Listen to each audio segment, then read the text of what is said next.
장 윤수길 장로님께서 강사님의 양력을 소개해드리겠습니다. 양력은 화면으로도 준비했습니다. 예, 감사합니다. 우리 부산공동방송 포럼에 이 성서 230곡이면 아마 그것은 당시 부침 같습니다. 감사합니다. 예, 특별히 또 우리 전국 포럼회장 이무영 지장께 담고 주시고 우리 김장호 사한테 정말 감사합니다. 우리 김장호 지가 앉아 계시는데 내가 꼭 한번 해야 될 말이 있습니다. 그리고 내가 소개를 해드리겠습니다. 우리 김장호 목사님께서는 성기에 물을 담았느냐 이해를 담았습니다. 우리가 키가 작고 머리가 있습니다. 단단해요. 근데 단단하게 기도해서 적어서 키우지 않습니다. 우리 김장호 그런 겁니다. 근데 내가 보면서 가면 우리 김장호 좋은 낙서가 비싸다. 스콜랜드를 주든지 나를 주든지 하나님 함께해 주십시오. 그랬습니다. 그때에 스콜랜드의 영국 왕 메리 왕이 아주 강민국 왕이에요. 지금 책정 기독 신자인데 기독 의인을 다 들어버렸어요. 기독 다 잡축이라 다 들어가냐. 이 존 낙스가 스콜랜드 주든지 나를 주든지 하나님 떠들어하시오 기도했는데 공부했대도 메리 왕이 연배를 죽습니다. 죽으면서 뭐라든가 하면 이 메리 왕이 존 낙스는 영국의 100만 부족보다 강사 그렇게 죽었어요. 우리 김장한 목사님의 하는 말씀과 그 기도는 대한민국의 100만보다 강신다. 내가 울란도에 나갔는데 아까 얘기했지만 우리나라의 제도사의 최명성 그다음에 두 번째가 이재영 장군입니다. 이 장군이 우리 최명성 장군님은 그전에 모르겠는데 그건 모르겠는 겁니다. 우리 울남에 있는 우리 대한민국 군인은 전신과해라 그랬습니다. 신도가 신자가 되면은 무슨 하나도 없어요. 다 승리하는 거예요. 환영한다 시니까. 그 김장 목사님께서 우리 대한민국의 마비노 급이요 매일 그렇게 일하는 겁니다. 이게 사실입니다. 나는 그렇게 늘 기도해요. 긴 오래를 살면서 우리 대한민국을 위해서 말씀과 기도로서 우리 대한민국 치유시오 늘 기도합니다. 감사합니다. 오늘 함께 해주셔서 정말 감사합니다. 이모영 목사님 대장님에 대해서 그런 말씀을 드리겠습니다. 이모영 회장님은 1959년 충북 음성에 출산하셔서 육군 사관부족 졸업하시고 육사관장 또 군단장 합참 전력계 본부장을 거쳐 한미연합사령부 부사령을 지냈습니다. 올해 한미동맹지단 회장으로 취임하셨고 한국군사학회 회장, 청소년 연맹 총재로도 활동하고 계십니다. 오늘 포럼에서 한미동맹과 기독교라는 제목으로 강연하시 주시겠는데 많은 은혜 받으시고 감사하시기 바랍니다. 감사합니다.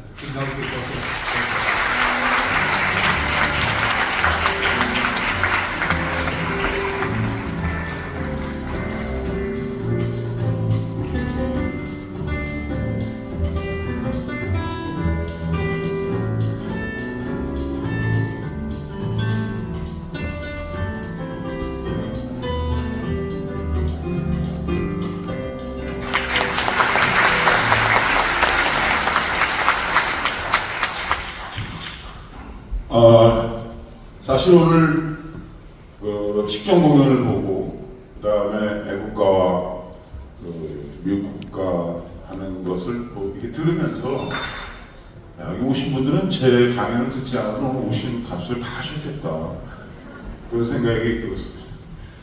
그러면서 미국 국가를 제가 들으니까 제가 두팔 둘 때 한면에서 자체 처음으로 했는데 제 카운터 파트너가 마크 옌트라는 친구였어요. 근데 그 친구가 심장마비로 사실 돌아가셨어요. 그리고 벤달이라고 제가 또 양수사 교사랑관 때 참모장을 8군 사령관 하시는 분은 또 최장으로 돌아가셨어요. 같이 근무하는 미국 전우들이 얼굴이 많이 떠오르고 좀 감동이 있고 그랬습니다. 아까 여기서 우리 운영위원님께서 소개해 주셨는데 저 친구가 진짜 군인이 맞나 하는 생각을 하실지 몰라서 제가 군인 출신이 맞습니다.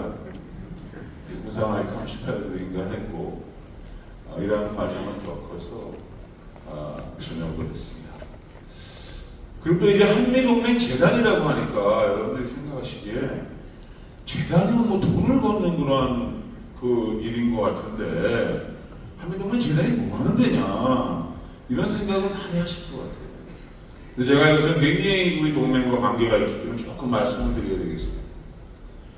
6.25 전쟁이 끝난 다음에 미국 정계나 관계나 사회 지도자들한테 가장 영향력을 많이 끼친 친한적인 한국을 위한 단체는 한국전 참전 정회였습니다. KWVA, Korean War Veterans Association. 그런데 이분들이 이제 전부 나이가 연로하셔서 90이 넘으시고 다 돌아가시는 겁니다. 그리고 조직이 점점 이제 없어지는 겁니다. 그래서 저희가 이제 가만히 생각을 해보니까 이러다가는 이거 정말 이제 미국에서 한국을 지원하는 많은 단체가 약하겠다. 그래서 저희들이 생각한 게 그러면 전쟁이 끝난 다음에 53년 7월 27일 이후에 대한민국에서 근무했던 주한미군들이 있지 않느냐. 지금까지 70년 동안. 그 주한미군이 몇 명이냐 자그마치 320만 명입니다. 70년 동안. 근데 이 주한미군들을 조직을 못했어요. 그래서 2017년에 역대 연합사령관을 했던 미국 친구들, 샤프 사령관, 그 다음에 지금 스카파로 듭니다만 여러분 브루스 이런 연합사령관들과 한국에서는 저희 같은 연합사 부사령관들, 정승주 합참이 연합사 부사령관을 했습니다. 하고 그다음에 유명한 외교부 장관 이런 분들이랑 같이 우리가 미국의 이 주한미군들을 조직을 해서 한국에 지원을 할 수 있는 조직을 만들자 해서 코드바란 조직을 만들었습니다. 주한미군 정회 KDVA입니다. Korean Defense Veterans Association. 그래서 우리는 그걸 만들고 정부에서 예산을 좀 받았고 지원을 하려고 했습니다.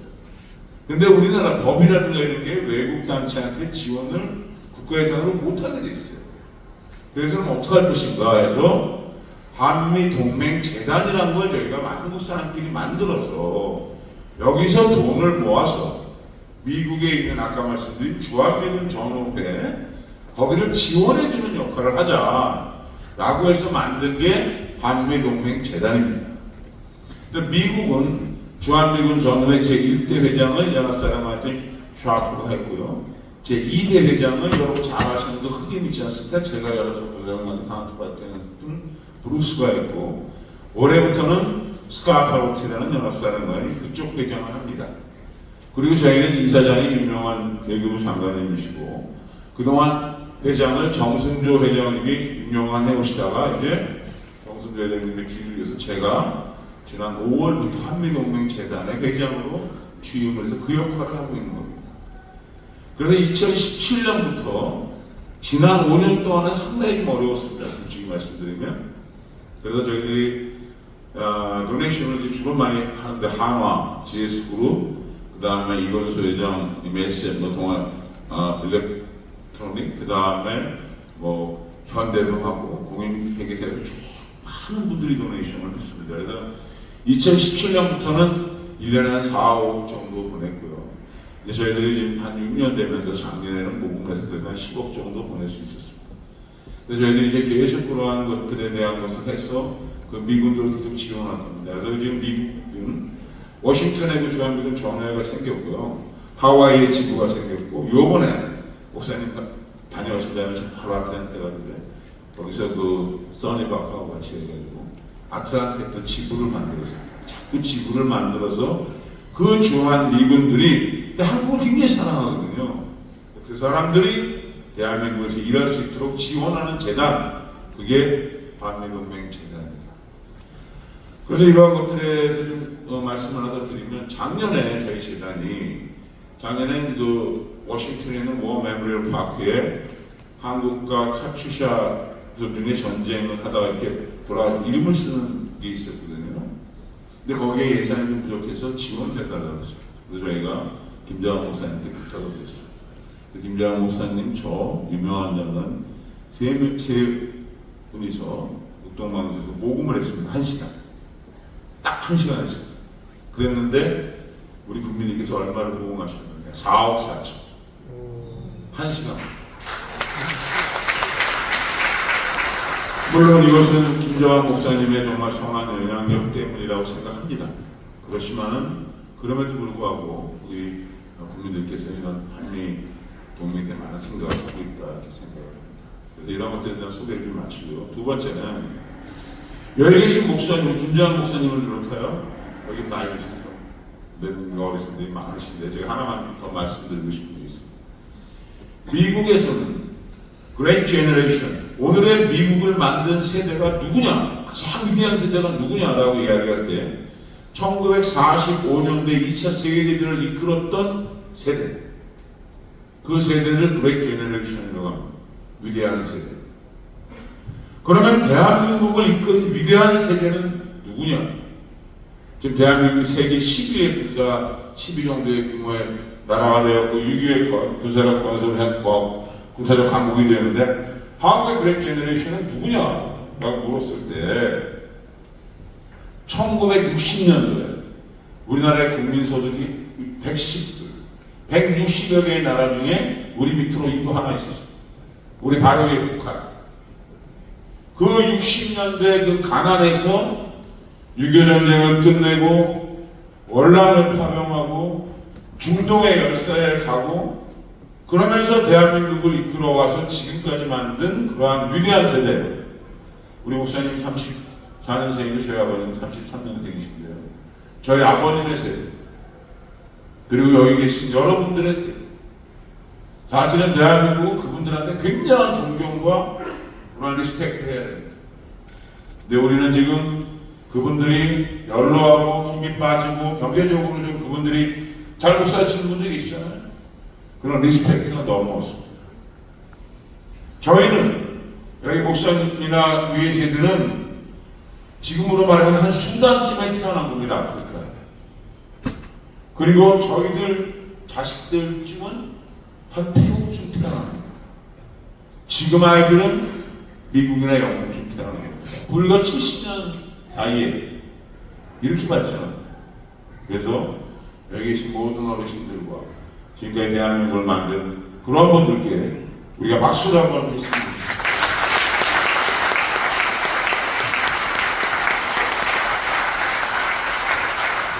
제가 슬라이드를 많이 만들어 왔는데 한 장도 넘기지 못하고 끝날지도 모르겠습니다. 동맹에 대해서 먼저 간단하게 얘기를 한번 하겠습니다. 제가 통상의 교육하면 누구한테 물어봐요. 동맹이 뭔지. 오전단장한테 물어보려는데 혹시 잘못 얘기하면 우리 장군님께서 입장 곤란하실까봐 한미 동맹이 중요하다고 해요. 동맹이 뭡니까? 한미 동맹이라는 게 동맹이 뭐냐? 일본과 불란서와 영국, 독일 다 후반국이잖아요. 근데 왜 미국과는 동맹이라고 하는 거죠?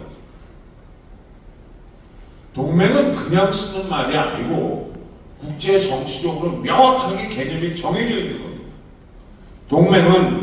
동맹을 맺은 나라 중에 한 나라가 정치적으로나 무력적으로 다른 나라나 집단으로부터 공격을 당하면 둘이 같이 군사적으로 싸우겠다고 약속을 한 겁니다. 이거는 아주 명확하게 개념이 정해져 있는 겁니다. 국제 정치적으로. 한국과 미국은 그렇게 싸우기로 약속을 했습니다. 언제 했느냐? 1953년 10월 1일 날 한미 상호 방위 조약을 맺어서 그 조약에 근거하여 한미가 같이 싸우는 겁니다. 그래서 그 조약을 근거로 주한미군이 와 있는 겁니다. 나중에 말씀드리겠지만 와 있는 겁니다. 그게 동맹의 가치입니다. 동맹의 일입니다. 그럼 동맹이 있고 없고는 어떤 차이냐? 지금의 세계가 그걸 정확하게 보여주는 겁니다. 우크라이나는 러시아와 싸우고 있습니다. 그리고 우크라이나는 혼자 싸웁니다. 아무 나라도 우크라이나와 같이 전쟁해주지 않습니다. 왜? 우크라이나는 나토에 들어가지를 못했어요. 미국과 나토는 동맹인데 나토의 33개국에 우크라이나는 들어가지 못했습니다. 그러니까 미국과 서방이 무기와 물자는 지원해주지만 군대를 갖추려 싸우진 않습니다. 자, 그럼 그것이 어떤 결과를 낳느냐? 우크라이나가 만약에 미국이나 서방의 무기 지원이나 정책 지원을 안 받는다면 안타깝지만 러시아한테 굴복했을 겁니다. 젤렌스키 정부는 사라졌을 것이고 친러 정부가 만들어졌을 거예요. 그렇지만 전쟁은 끝났을 겁니다. 더 이상 우크라이나 군인과 국민은 죽지 않을 겁니다. 나라가 공산화가 될지는 모르죠. 그러나 지금 계속 물자와 무기를 지원해주면서 싸우고 있기 때문에 국가적 자존심과 민주주의와 국민의 자존은 지키고 있지만 지금도 계속 우크라이나는 국민과 군대가 죽어서 나가는 1950년도에 전쟁이 일어났을 때 대한민국이라는 나라를 위해서 미국과 16개국이 참전해 17개 국가가 참전한 동맹과 같이 한 전투와는 다른 겁니다. 그게 동맹의 가치입니다. 이스라엘과 팔레스타인이 전쟁을 하잖아요. 하마스가. 이스라엘과 미국은 동맹이라고 이야기를 하지 않지만 다 압니다. 미국이 이스라엘을 확실히 지원한다는 것을. 어느 나라와 동맹을 맺고 있느냐 하는 것이 또 지금 세계의 전쟁에 또는 세계 정세의 명확한 모습을 보여주고 있는 거예요. 이게 동맹입니다. 그래서 제가 오늘 말씀드리고자 하는 것은 핵심은 이러한 한미 동맹이 어떠한 길을 걸어왔고 지금 어떠한 위치에 있고 앞으로 어떻게 가야 되며 그 다음에 이것이 우리 기독교와는 어떤 관계인가. 기독교는 피를 먹고 크는 종교라고 했습니다.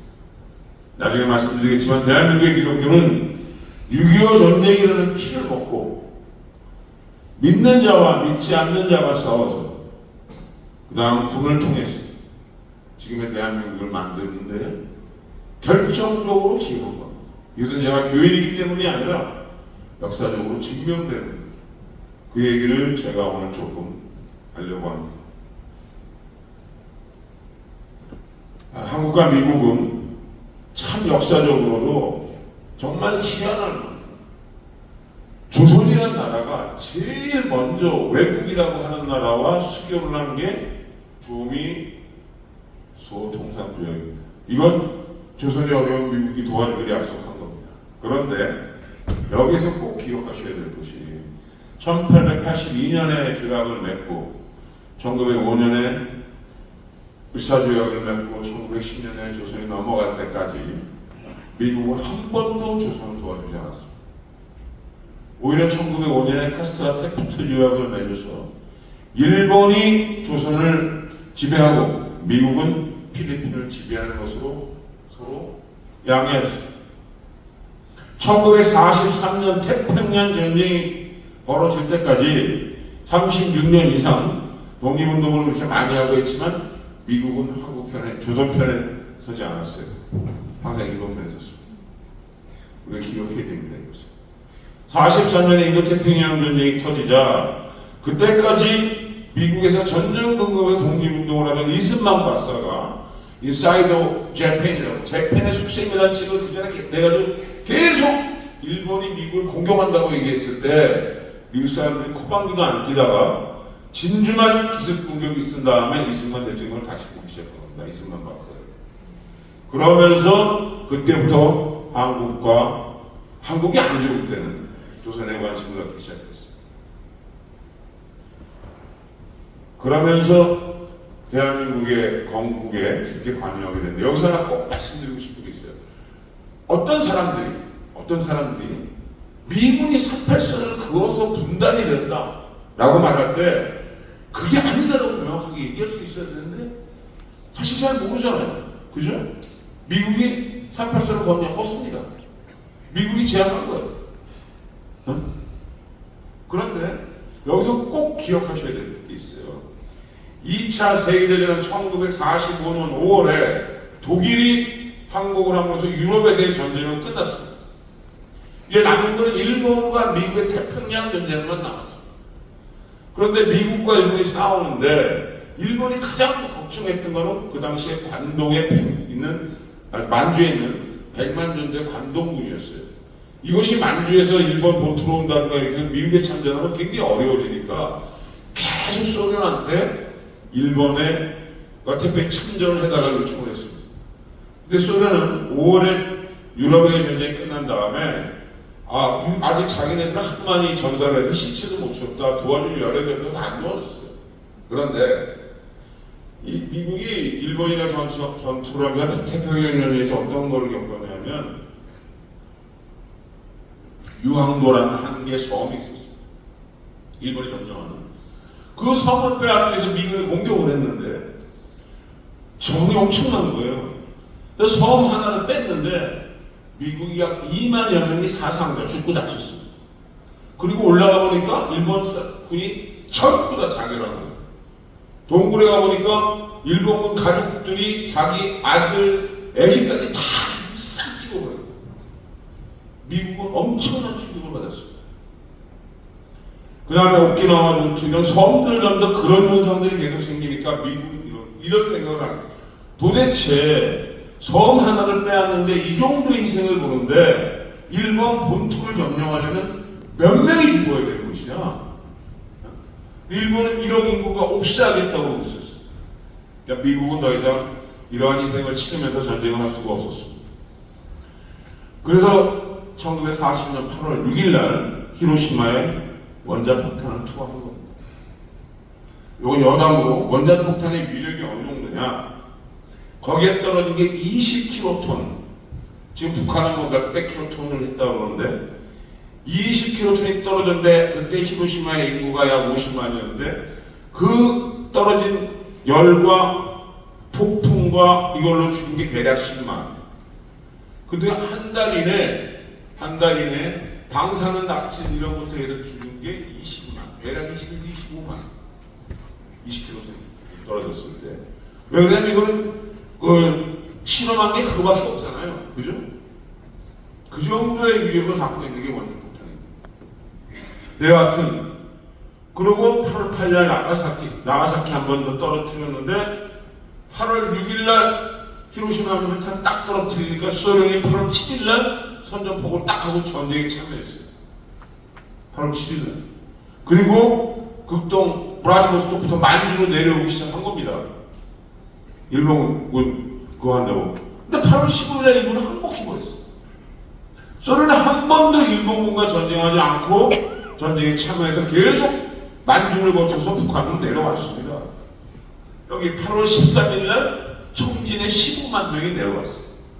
미국은 1945년 5월에 2차 대전이 끝난 다음에 뭘 봤냐면 소련이 쭉 베를린까지 오면서 유럽의 동북부지로 오는데 소련이 지나간 지역은 전부 공산 위성 국가가 되는 거예요. 폴란드, 유고, 체코슬로바키아 다. 그러니까 미국이 45년 이후부터는 고개를 갸우뚱하기 시작해 이거 뭐지? 하게 된 거예요. 그런데 48년에 어쩔 수 없이 소련이 올 필요가 없었어. 이제 다 끝났는데 갑자기 선전포고를 하더니 미국 내려오기 시작하니까 미국은 당황한 겁니다. 그래서 그때 나중에 국무장관까지 했던 러스크 대령 몇몇 사람들이 대한민국 지도를 갖다 놓고 소련의 지금 만약 남만까지 그냥 두면 한반도 전체가 그대로 소련군이 내려오니까 큰 선을 그어서 38도선을 그거 소련에 제안한 겁니다. 여기까지 해서 멈추어라. 그리고 그 이북에 일본군은 너희가 무장해시키고 그 이남은 우리가 하자. 그래서 미국은 소련이 그 제안을 받아들이지 않으면 37도선 그 밑에까지 양보할 때까지 가지고 있었어요. 근데 소련이 그걸 받아들인 거예요. 그래서 38선이 형성된 겁니다. 그 증거로 미국은 9월 8일이나 되어야 인천에 들어올 수가 있었어요. 8월 13일 날 청주까지 왔는데 거기서 부산까지 그냥 밀고 내려왔으면 한마디로 그냥 적화되는 거예요. 그게 38도선이 만들어진 원인이다 하는 것을 이해를 하셔야 되겠다. 그래서 이러한 전쟁이 수립돼가지고 정부가 수립되었죠. 그런데 여기서 어떤 게 이제 48년 8월 15일 정부가 만들어지고 시간이 좀 없기 때문에 빨리 가겠습니다. 만들어지고 소련 이런 얘기를 하는 거예요. 자, 이제 남북한이 정부가 만들어졌으니 외국군은 철수하자. 48년도에 소련군이 철수했어요. 미군도 철수해라 이렇게 얘기한 거예요. 그때 이승만 대통령이 미국한테 얘기한 게 만약에 49년 때 미군이 철수하면 반드시 전쟁이 일어난다고 얘기했어요. 소련이 훨씬 북한이 거기에 했기 때문에 왜 그러냐면 일제 36년 동안 일본은 조선을 어떻게 통치했냐면 북쪽은 철광석도 많이 나고 우라늄도 많이 나고 그 다음에 지하자원이 많잖아요. 물질도 많고 그러니까 그쪽에는 공장을 많이 지었어요. 여기 어르신들이 기억하실 거예요. 압록강에 있는 수풍댐이라는 댐이 그 당시 아시아에서 제일 큰 수력발전소입니다. 거기에서 전기를 만들어서 북한에 전부 다 공급을 하면서 공장들을 많이 지었어요. 이쪽 남한은 넓은 땅이 있기 때문에 농업을 해가지고 쌀이나 이걸 수탈해 갔어요. 그러니까 38년 딱 그러니까 북한은 상당히 경제적으로 강력한 그러한 것을 가지고 있게 됐고 김일성이가 소련의 사주를 받아 45년부터 이미 군대를 만들어서 준비를 했던 겁니다. 38년 만들어 전기를 딱 끊었을 때 다 우리 김영우 선생님 어른들이 기억하실 거예요. 나는 전기도 못 썼다니까. 북한이 훨씬 잘 살았다니까. 그래가지고 전쟁이 준비가 되어 있었는데 결국 미군은 49년에 철수했어요. 그리고 50년에 1월에 에치슨이라는 국무장관이 보시는 이 에치슨 9을 발표했습니다. 미국이 보기에서 태평양에서 미국이 절대적으로 지키는 우리의 최후 전략적 가치선은 아르샤니 열도, 일본, 필리핀 이쪽입니다. 한반도와 인도 차이나는 여기에서 제외됐습니다. 이것을 김일성이가 봤습니다. 그리고 4월에 스탈린한테 쫓아갔습니다. 스탈린한테 얘기한 겁니다. 스탈린 동지, 미국이 한국을 돕지 않는답니다. 우리가 공격하겠습니다. 스탈린이 무슨 생각을 했는지 여기서부터 이 6.25의 어떤 기적이나 비밀이 많이 생기는데 스탈린이 이런 얘기를 합니다. 좋다. 그러면 당신이 모택동 동지한테 가서 만약에 너희가 밀리면 모택동 동지가 지상군을 지원해 줄 것이라는 약속을 받아오면 내가 공격을 허락하겠다. 그래서 김일성이가 모택동에 쫓아갑니다. 스탈린 동지가 이렇게 얘기했습니다. 그러니까 모택동이 오케이 합니다. 왜?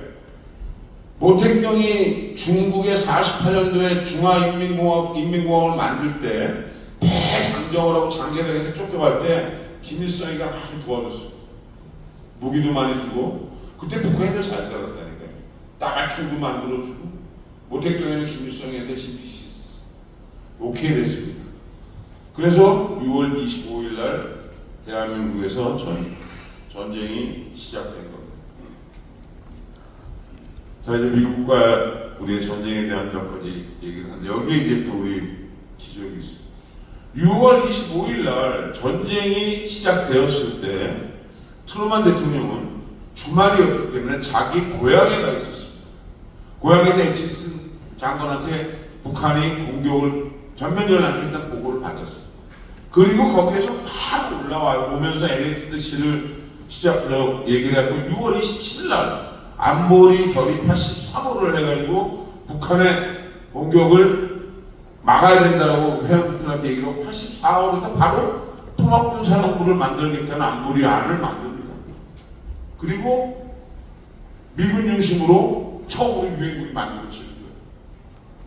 그리고 미군이 언제 대한민국에 들어왔느냐? 7월 1일 6.25 전쟁이 일어났는데 6월 25일 7월 1일 날 오키나와에 있는 미 24사단 예하의 스미스 특수 임무부대가 바로 이곳 부산에 들어왔어요. 그리고 7월 6일 날 오산 북방에 있는 준비령에서 북핵과 처음 교전을 시작했어요. 전 세계 역사에서 어떤 나라에 참전을 하는데 또 지상군 6일 만에 참전한 그런 전사는 없습니다. 이건 기적이에요. 근데 어떠한 이유에서든지 그 안보리 결의가 이루어질 때 82, 83, 84호가 이루어질 때 상임 이사국인 소련이 안보리 회의에 참석을 안 했어요. 그래서 만약에 소련에다가 참석해서 거부권만 행사했으면 미국은 참전할 수 있었지만 자기 이름으로 유엔군은 만들어지지 못했습니다. 근데 소련 대사가 참석을 안 했어요. 뭐 여러 가지가 있는데 그런 얘기 다음 한번 기니까 여하튼 간에 두 번째로 이 기독교하고도 관계가 되는 얘기인데 기자들이 헨리 트루먼 대통령한테 물었습니다. 어떻게 일주일 만에 참전하고 결심을 하고 이렇게 하기로 했느냐. 그랬을 때 유명한 사진이 헨리 트루먼 대통령이 아무 말하지 않고 손가락으로 하늘을 가리켰습니다. 하늘의 뜻이었다는 거예요. 내가 1973년도에 빌리 그레함 목사님이 자신의 회고록에서 뭐라고 쓰셨냐면 전쟁이 일어났을 때 바로 트루먼 대통령에게 정보를 보낸 거예요. 뭐라고 그때 말씀하셨냐면 한국은 작은 나라지만 기독교인의 비율이 굉장히 높은 나라. 이 나라의 기독교인들이 공산주의자한테 쓰러지게 할 수는 없다. 여하튼 이러한 것이 돼가지고 7월 1일 날 미군이 들어온 겁니다. 자, 여기서부터 이제 유교전쟁이 시작되는 겁니다. 근데 미국은 어떤 생각을 했냐? 2차 세계대전 최강인 미국이 자기네들한 참전했다는 거 알면 북한은 그냥 건목전쟁이 끝날 줄 알았는데 끝내기는커녕 오산국방의 준비를 해서 특민시 특수인부에 큰 피해를 줬어요. 그래서 메가더는 어떤 생각을 했냐면 대한민국을 한번 보십시오. 이렇게 우리 한반도는 동쪽이 높아요. 그렇지 않습니까? 남인산맥, 태백산맥, 동고 서저라고 그러잖아요. 서쪽이 낮아요. 그러니까 비가 오면 빗물이 이렇게 흐릅니다. 큰 강이 옆으로 흐릅니다. 청천강, 예성강, 대동강, 임진강, 한강, 금강 큰 강이 옆으로 흐르잖아요. 유독 종으로 흐르는 게 낙동강. 낙동강 태백산맥이 끝나는 지점에 시작되니까 낙동강만 종으로 다 옆으로 흐릅니다. 옆으로 흐르는 강은 군사작전에서 공격하는 사람들한테 큰 방해를 주는 겁니다. 강을 건너가기 위해서 배를 타고 건너가서 다리를 놓아야 되니까. 근데 유교전쟁 때 한강은 놓쳤어요. 그러니까 메가더 장군은 금강에서 방어를 하려고 했어요. 그래서 스미스 특수인부대를 보내고 시간을 이렇게 해서 금강으로 들어가려고 했는데 금강에 들어갈 시간도 없이 미 24사단이 대전에서 북한군을 만난 거예요. 대전 지구에서 저기서 북한군에 대패를 합니다. 딘 소장은 잡혀갔고 요 과정에서 7월 14일 날 이승만 대통령이 그때 한국은 이미 와해가 됐어요. 383년 그때는 1사단, 7사단, 6사단, 8사단 4개 사단이 있었는데 이미 다 무너져갖고 왔지 않습니까? 그러니까 한국은 더 이상 작전 지휘할 수가 없으니까 7월 14일 날 메카하드 사령한테 편지를 보낸 거예요. 이 전쟁과 이 분쟁이 계속되는 기간 동안에 한국의 육해공군 해병대의 작전 지휘권을 유엔군 사령관이 맡아줬으면 좋겠다. 7월 16일 날 메카하드가 감사합니다라고 호소를 보낸 겁니다. 그때가 이제 그래서 한국군의 그때부터 작전 통제권이 유엔사로 넘어간 겁니다. 유엔사 이론을 유교전쟁을 같이 했고 이것이 1978년도에 연합사가 만들어지면서 유엔사에 있던 작전 통제권이 연합사로 넘어간 것이고 그 연합사가 한국군의 작전 통을 가지고 있다가 94년 12월 1일부로 평상시의 작전 통제권은 한국에 넘기고 지금 남아있는 것은 전시에 누가 한미연합군을 지휘할 것인가 하는 것 하나가 남아있다. 이것이 전시작전 통제권의 흐름이고 지금 되어 있는 겁니다. 그 시발이 여기서 된 겁니다. 그렇게 됐다가 7월 24일 날 대전지구에서 패했어요. 그리고 북괴군은 계속 밀고 오니까 이제 이 부산에서부터 대구 부산에 막아나가는 거죠. 근데 7월 26일 날 지상군은 밀리고 있었지만 그때 해공군은 유엔군이 이미 공중세권을 장하고 있었는데 이상한 일이 발생. 대전에서 북괴 한 무리가 경부 측선으로 오지 않고 전주 쪽으로 가는 거예요. 전주, 광주로. 이게 북괴군 제6사단의 내 우회기동이라는 건데 이렇게 돌아 나오니까 그때 8군 사령관 워커 대장이 보고를 받으니까 어떤 일이 생기면 대구에서 막고 있는데 이렇게 돌아 나오니까 만약에 돌아가지고 계속 밑으로 와가지고 마산, 진주 이쪽으로 들어오면 그냥 기강이 뚫리는 거잖아요. 그래서 워커 대장이 7월 28일부터 8월 1일까지 대한민국에서 굴러다니는 뭐 차량 달들이 다 포함해서 군인들을 다 모아서 3일 동안 전선을 재배치합니다. 그게 낙동강 방어선입니다. 그래서 좌측에 평지에 좀 이렇게 넓은 데는 미군을 배치해서 미 24사단, 미 25사단, 미 1기방사단 이런 게 많고, 동부 지역의 태백산맥 이런 데는 한국군이 맡아서 1사단, 6사단, 8사단 뭐 이런 사단이 맞죠, 수도사단. 그래서 그때부터 9월 15일까지 인천 상륙작전할 때까지 8월부터 나온 전투가 여러분이 잘 아시는 다부동 전투, 기계 안강지구 전투, 영천지구 전투, 마산 특수부대작전, 포항지구 전투, 이러한 전투를 한 달 반 계속하면서 낙동강을 지켜나가는. 그러다가 점점점 방어는 유엔군이 하고 있지만 시간이 지날수록 미군이라는 지원이 계속 들어오니까 점점 연합군이 세지는 거죠. 그래서 9월 15일 날 인천 상륙작전을 하고 9월 28일 수복을 하고 낙동강에서 대반격 작전이 시작됩니다. 그때 나온 군가가 전우의 시체를 넘고 넘어 앞으로 낙동강을 잘 있어라 우리는 전쟁한다. 그게 9월 15일 날 그 낙동강을 넘어오면서 군인들이 불렀던 군가입니다. 그래가지고 10월 1일까지 389가 딱 왔어요. 근데 메카드가 유엔군 사령관이 중지하라고 명령했습니다. 왜? 유엔사에서 유엔 안보리에서 결정한 안보리 그 의견은 전쟁 이전 상태로의 회복이 목적이었습니다. 38선까지 왔으니까 얼추 된 거 아니겠습니까? 그러니까 메가더한테 스톱을 쓰겠습니다. 그때 이승만 대통령이 전일권 참모총장에 전화를 합니다. 왜 진격하지 않는가?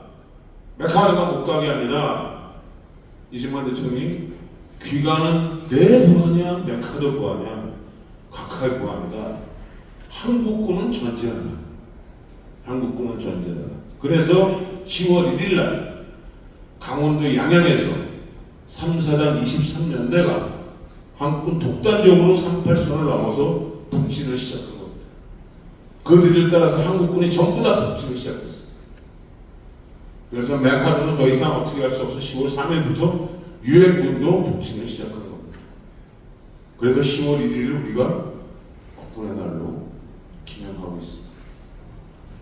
그렇게 해서 공격을 쭉 해서 10월 25일까지 어디까지 갔느냐? 6사단 7년대가 압록강 초산까지 간 겁니다. 초산에 그 유명한 사진이 병사가 무릎 꿇고 압록강을 뜨는 수통에 10월 25일날 초산에 가서 압록강물을 떠서 국민들한테 대전에 보냈죠. 곧 통일될 줄 알았어요. 그런데 이미 그때 중공군의 30만 이상이 다 들어와 있었어요. 25일날 국군은 끌려갔고 미 해병사단은 해산진 대마고원 쪽으로 갔고 쭉 이렇게 올라갔지 않습니까? 근데 중국이 신의주 쪽으로 들어온 거예요. 그래서 이렇게 쭉 들어오니까 그 사람들은 뒤가 테러가 막힌 거예요. 육지로 남한으로 갈 수가 없는 거예요. 그러니까 유엔군 사령부에서 모든 미군과 국군은 흥남으로 모여라. 그래서 거기서 흥남으로 나오는 겁니다. 그래서 장진호 지구 전투라는 게 미 1해병사단이 개마고원 일대에서 중공군 10만 명한테 포위가 되었을 때 겨울에 12월 크리스마스 직전에 거기를 뚫어서 흥남까지 오는 전투가 장진호 지구 전투예요. 그때 유명한 미 1해병사단장이 얘기한 말이 미 해병대에 후퇴는 없다. 우리는 밑으로 내려가는 것은 포위된 중공군을 뚫고 새로운 방향으로의 공격이다 라고 하고 미 1해병사단 끌고 나오는 겁니다. 그리고 우리 미군은 단 한 명의 정도 두고 가지 않는다. 그래서 그 얼어 지체 부상당한 인원을 전부 다 끌고 흥남으로 모인 겁니다. 그럼 모든 배들을 흥남으로 보내고 그래서 그때 그 작전을 지휘한 게 미 10분단장 알몬드 소장의 투스탄데 배가 태웠어요. 그러니까 그때 부두에 10만 명의 민간인이 있었어요. 그래서 그때 김백일 장군, 황봉학 박사 이런 분들이 알몬탄 미 육군소행 투스타한테 거기는 뭐 위로 보고받고 승인받을 수도 없는 거야. 전쟁터에 가야 되니까 곧. 여기다 저 민간인 중간 다 죽는 거 알지 않느냐? 어? 데려가야 된다. 그래서 알몬드 소장이 결심을 하고 배에 실었던 탱크, 무기, 전차 이런 걸 다 내리고 그 사이에 민간인들을 10만 명을 태운 거예요. 근데 군인 10만, 민간인 10만.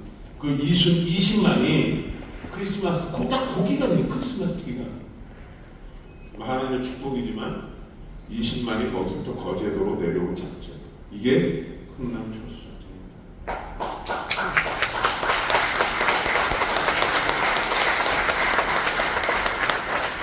이제 그러면서 51년, 52년, 53년이 지나가는 겁니다. 이제부터는 고지전이 되는 거예요. 이제 확 미국 확 내려가는 게 없어요. 중공군도 비슷하고 미국도 비슷하니까 그 3년 동안 피해 능선, 저격 능선, 펀치볼 전투 뭐 이런 거 하면서 계속 이렇게 지나는데 여기에서 퓨전 회담이 시작된 겁니다. 51년부터. 미국들이 그만 싸웠다고 하는 거예요.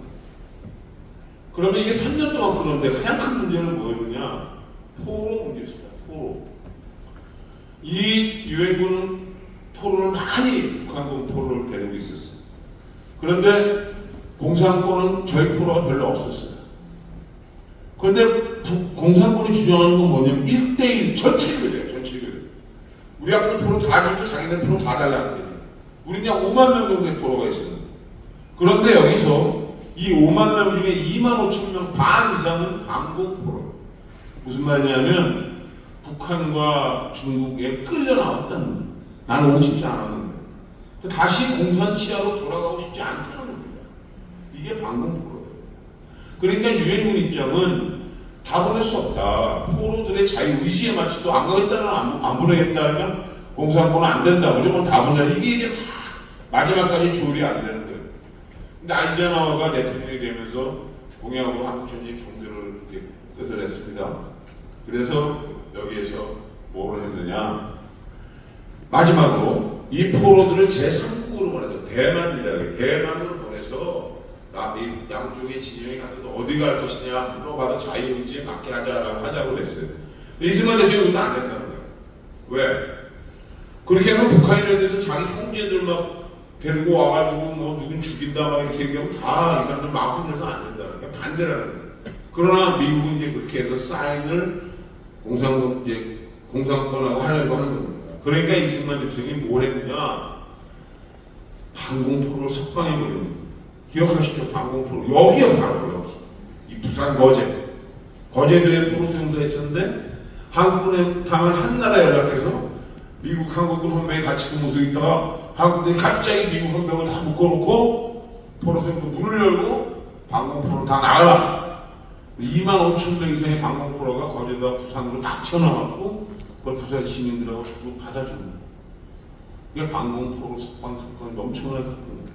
그러니까 더 이상 유시협정은 진전이 안 되는 거예요. 난리가 난 거야.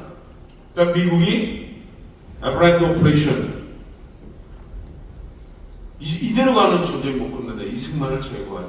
이런 이제 작전이 시작됐어요. 그러니까 이승만 대통령이 팍 승부수를 던진 거예요. 나는 이렇게 이 전쟁이 끝나는 것을 용인할 수 없어요. 받아들일 수 없어요. 그러나 우리는 가만히 있었는데 저들이 쳐들어서 이렇게 많이 피해를 봤는데 우리는 받아들일 수 없다. 그러나 만약에 미국이 한미 상호 방위 조약을 맺어주고 전쟁이 끝난 다음에도 대한민국에 주둔해 있으면 나는 묵인하겠다. 묵인. 모른 척하겠다. 휴전협정을. 그렇게 해서 그렇게 된 겁니다. 그래서 이 정전협정과 휴전협정에는 사인이 3개밖에 없는 겁니다. 이 정전협정은 전쟁을 멈추자는 협정이에요. 그러니까 군사 지휘관들끼리 사인하고 이거 다음에 평화협정을 하고 정치협정을 하고 뭐 이렇게 해야 되는데 딱 거기서 어떻게 됐냐? 유엔군 사령관 크라크 사인했어요. 중공군 사령관 팽덕회 사인했어요. 조선인민군 총사령관 김일성 사인했어요. 그럼 여기에 국군 통수권자 이승만 사인이라는데 이승만은 사인을 안 한 거예요. 그래서 정전협정이 지금도 불안정하다고 얘기하는 겁니다. 그래서 이 앞정권에 있는 사람들이 정전협정을 무시하고 종전협정을 하자고 얘기를 하는 거예요. 이 말은 대한민국은 지금도 6.25 전쟁의 휴전을 인정하지 않고 있다는 게 정확한 말이에요. 왜? 우리나라 대통령 국군 통수권자가 사인하지 않았으니까. 지금까지 변함이 없으니까. 그래서 또 이상한 일이 생기는 겁니다. 뭐냐? 전 세계에서 말입니다. 전쟁의 역사 중에서 전쟁이 시작한 날을 기념하는 건 없습니다. 우리 임장동 선생님 여기 오래 계시는 잘 아시겠지만 각 세계대전이 끝난 날, 2차 세계대전이 끝난 날, 전쟁이 끝난 날을 기념하고 모여서 파티도 하고 축하를 하지 전쟁이 시작된 날, 비극이 시작된 날을 기념하는 거 없어요. 없다고 전 세계에. 근데 우리 대한민국은 6월 25일을 기념합니다. 아주 이상한 건데 이거? 왜 그러냐? 1954년이 됐어요. 55년이 전쟁이 끝났어요. 근데 이승만 대통령이 얘기했지. 우리 가만히 있었는데 저런데 쳐들어와서 이렇게 많이 그랬는데 어떻게 전쟁이 끝나니? 우리 못 그런다 그랬잖아. 그러니까 종전을 인정하지 못하니까 7월 27일을 기념할 수 없는 거예요. 근데 이 큰 전쟁이 지나갔는데 아무것도 안 할 수 없으니까 6.25를 어떻게 했느냐. 이 나이는 많아서 다 기억하시죠. 어떻게 됐어요? 어렸을 때. 잊지 말자 6.25, 상기하자 6.25 이렇게 했지 않습니까? 그래서 대한민국은 지금도 6월 25일 날 하는 거예요. 7월 27일을 기념하지 못하는 거예요. 그 다음에 이승만 대통령이 그렇게 해서 이제 여행을 마친 건데 그 다음에 하나만 더. 이 6.25 전쟁을 말입니다. 6.25 전쟁. 도대체 얼마나 큰 전쟁인가. 미국에 있는 미시간 대학이 가장 전쟁에 대한 연구를 많이 하는 대학인데 그 대학에서 전쟁에 대한 인류 역사, 이 역사가 기록된 이후에 모든 전쟁을 분석을 했어요. 가장 많은 희생자가 나오고 가장 많은 국가가 참전하고 가장 많은 영향을 미친 국가 큰 전쟁 순으로 나열했어요. 일본이 물론 제2차 세계대전, 2번 제1차 세계대전, 3번으로 가면 100년 전쟁, 나폴레옹 전쟁 아주 쭉 나오는데 이렇게.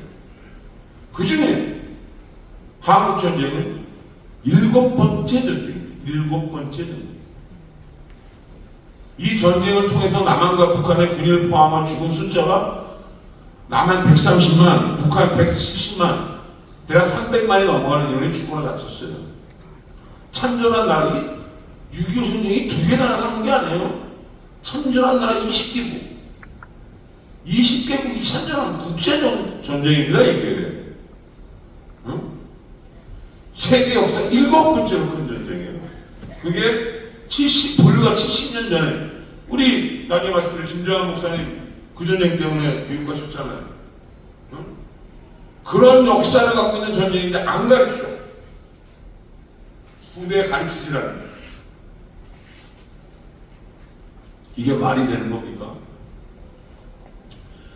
두 개의 그룹이 있는데 한 나라가 가만히 있는데 어떤 한 나라가 거기를 공격해서 아까 말씀드린 것처럼 약 300만 가까운 사람들이 죽고 1000만 명의 이상 가족이 생기고 국토의 40% 내지 50%가 파괴가 됐는데 아무 책임도 안 묻고 이런 얘기가 가르치지도 않고 얘기도 안 한다.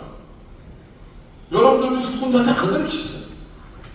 그런데 1592년 500년 전에 있었던 전쟁은 열심히 가르쳐요.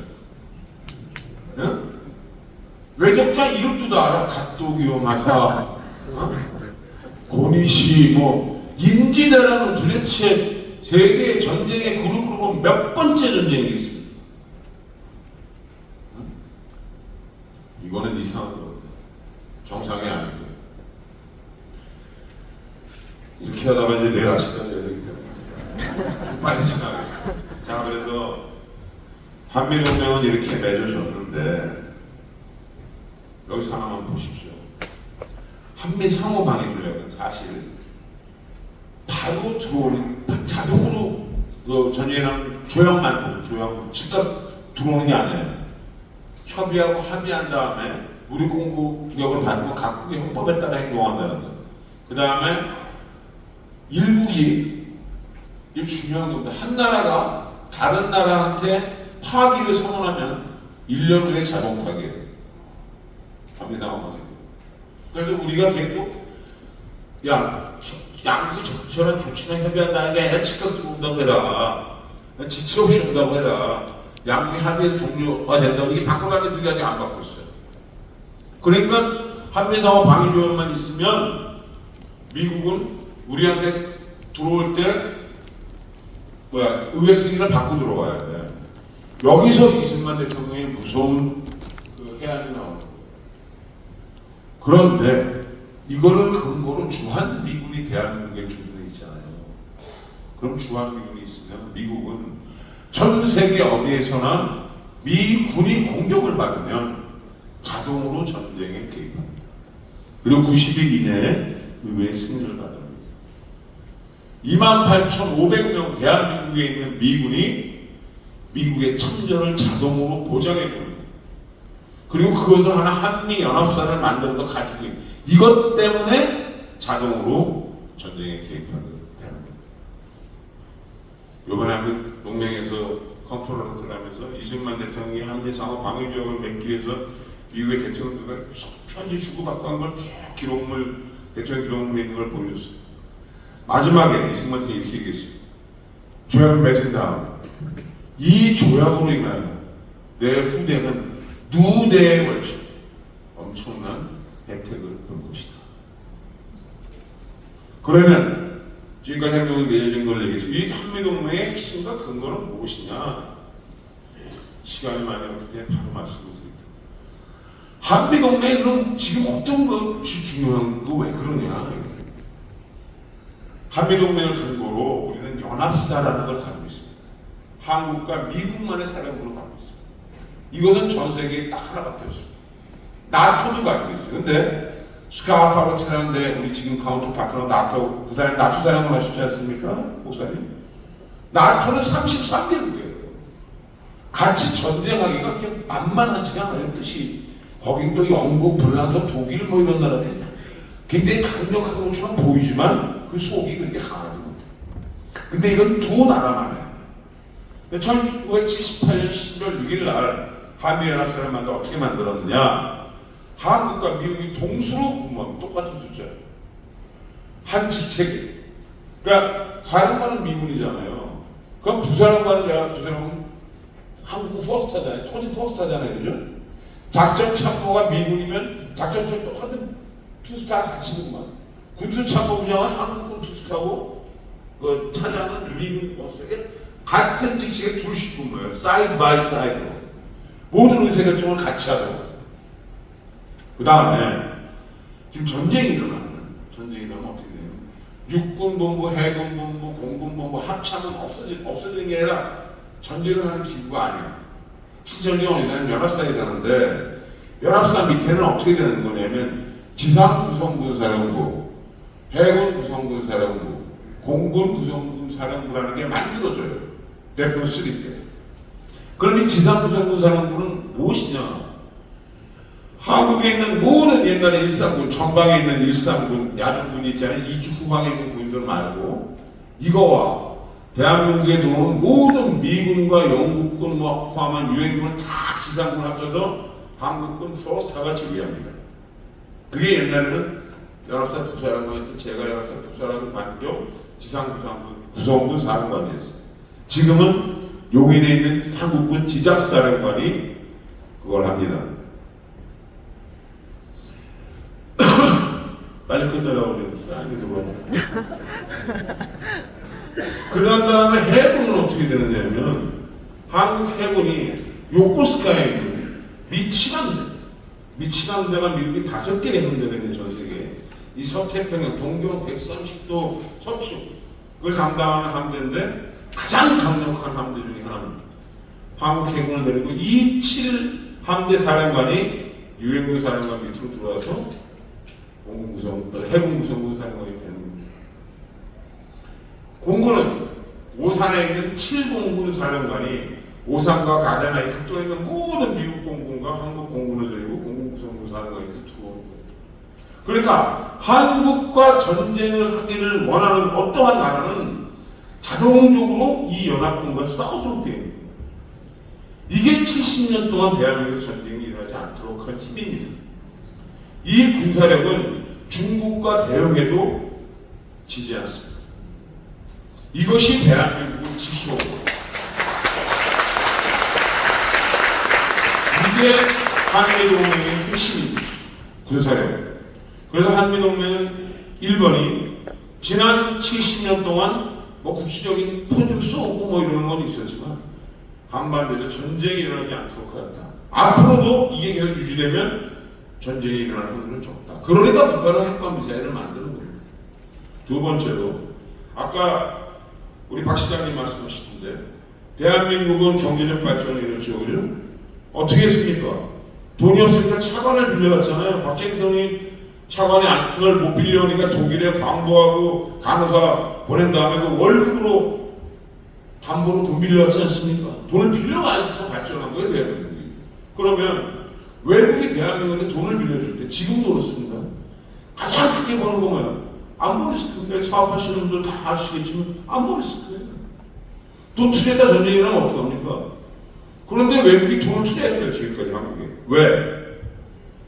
미군이 주둔해 있는 한 한반도에서 전쟁이 일어나지 않을 거라고 본 겁니다. 결국은 이 한미동맹은 그러한 경제력 발전에도 이 바탕이 된 거예요. 이거 없으면 안 됐던 거예요. 세 번째로 민주화도 마찬가지예요. 위험하고 어려운 순간마다 연합사령관들과 미국이 한국에 적극 개입했어요. 그런 민주화가 이루어진 거예요. 그래서 저는 지금까지 한미동맹의 틀은 가치는 국방의 전쟁의 억제, 그 다음에 경제력의 발전, 민주화 이 세 개라고 생각합니다. 그럼 앞으로 어떻게 되느냐? 앞으로 이 동맹은 그런데 아까 말씀드렸지만 미국이 1905년도에 조선을 배반했다고 그랬지 않습니까? 일본과 미국이 언제부터 친구였어요? 할아버지 때로 올라가면 원수잖아요. 독일과 미국도. 그죠? 그 얘기 역으로 돌리면 언제든지 우리도 다시 미국과 동맹이 깨질 수 있다는 거예요. 그럼 동맹은 어떻게 유지되는가? 두 개의 국가의 이익이 같아야 됩니다. 그럼 앞으로 우리는 미국과 한국의 이익이 같아야 되는데 미국은 우리한테 무엇을 원하는가? 미국은 중국과의 패권 변형 속에서 대한민국이 확실히 인도 태평양 전략에 두고 오라는 겁니다. 한미일 군사협력을 하고 미국과 같이 가자는 거예요. 이거는 거부할 수 없다. 다음 두 번째로 그러면 우리는 거기 들어가는데 우리는 미국한테 뭘 원하느냐? 핵과 미사일에 대한 대비를 미국이 확실히 해달라는 거예요. 우리가 원하는 건. 그것을 미국이 해줘야 된다. 거기다 지금 우리가 이제 대통령이 많은 거 NCT 이런 거 하지 않습니까? 이러한 관계를 계속 유지해 나가고 서로 간에 그런 국익이 맞춰질 때 한미동맹은 계속 유지해 나갈 것이다. 자, 여기까지 한미동맹 말씀드리고 이제 다 이거 한 번만 보시죠. 6.25년 이시 미군의 희생은 참가한 미군이 연 170만 명입니다. 사망자 3만 6천 명, 10만 명 실종, 142명의 미군 장성급 이상의 아들이 참전해서 35명이 죽었습니다. 그래서 미국은 그러한 어떠한 희생과 바탕을 먹고 산 거예요. 그래서 마지막에 뭐라고 써 있냐면 메모리얼 파크에 가면 한 번도 들어보지도 못하고 보지도 못한 나라의 사람들을 위하여 그 자유를 위하여 조국의 부름에 응한 우리 아들과 딸들에게 경의를 표한다. 그게 그 메모리얼 파크에 한 번 참전에 써 있는 말입니다. 그리고 마지막 말이 이겁니다. Freedom is not free. 자유는 거둬주는 게 아니다. 자, 마지막으로 아니고만 한 번 말씀드리겠습니다.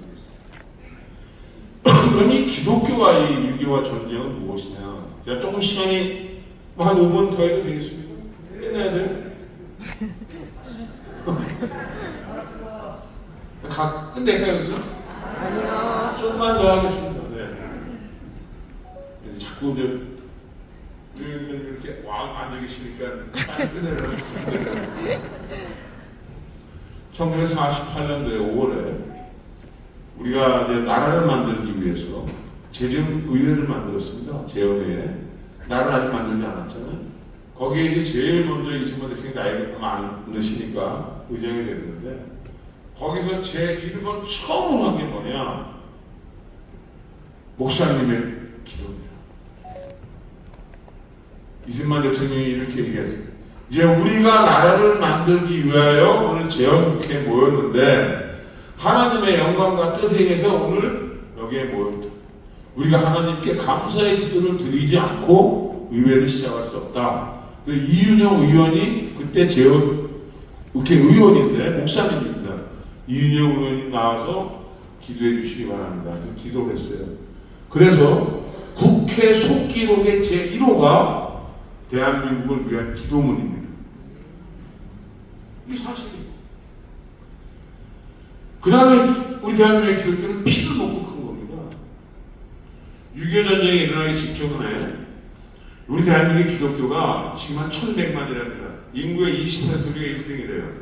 불교가 17%, 2등, 천주가 11%인데 1907년도 평양 대부흥회 운동이 일어나면서 우리가 천주교를 앞질렀고, 목사님 하셨던 빌리 그레함 목사님 그 전도대 이후에 불교를 앞질러서 지금 대한민국에 중에서 제일 많은 게 개신교입니다. 6.25 전쟁이 딱 시작됐을 때 개신교의 60%는 북한에 있었어요. 그 숫자가 대략 20만. 근데 6.25 전쟁 때 그분들이 10만 이상이 넘어온 겁니다. 그 다음 6.25 전쟁을 통해서 이런 게 간 거예요. 카츄샤의 편지. 카츄샤가 이승만한테 편지를 썼어요. 전투에 나가는데 미군 목사가 와서 기도를 해주고 전쟁터에 나간다. 근데 우리는 영어도 못하고 아는 친구들한테 기도 안 해준단 말이에요. 똑같이 죽는데 우리도 목사님을 좀 보냈으면 좋겠다 라고 편지를 해서 51년도에 군종 제도가 시작된 겁니다.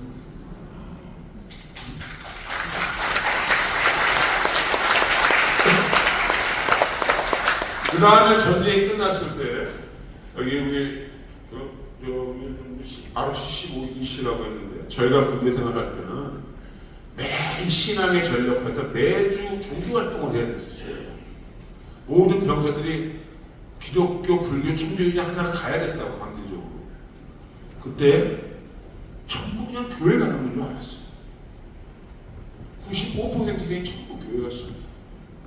그때 준 게 초코파이입니다.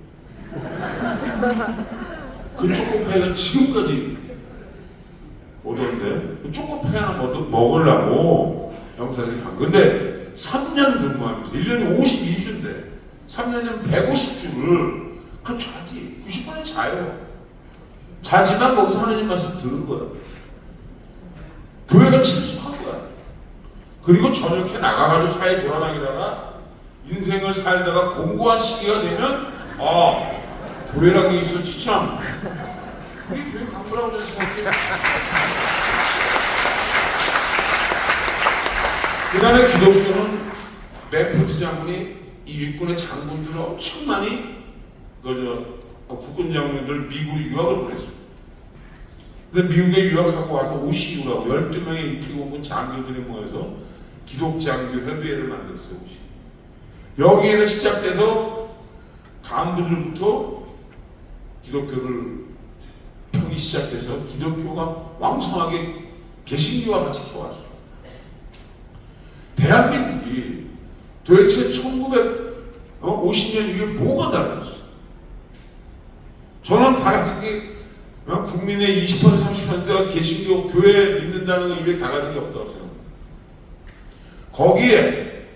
거기에 정말 죽음의 제력표란 게 1973년도에 빌리 그레함 목사님의 전도대회 5일 동안 320만, 마지막 날 하루에 110만, 그 기간 동안 결신한 신자가 8만 6천 명. 이거는 전 세계 역사에 유례가 없는. 그러면서 기독교가 하는 게 확 올라가는 겁니다. 그래서 70년도, 80년도, 90년대 천만 넘어가가지고 우리나라 최고의 종교가 된 거예요.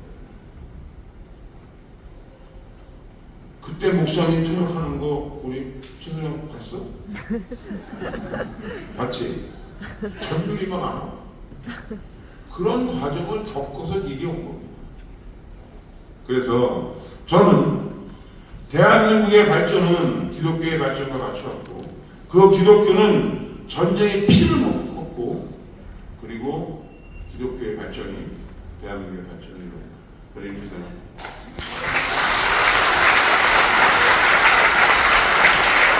자, 이제 정말 마지막입니다. 정말 마지막. 또 하나의 기적.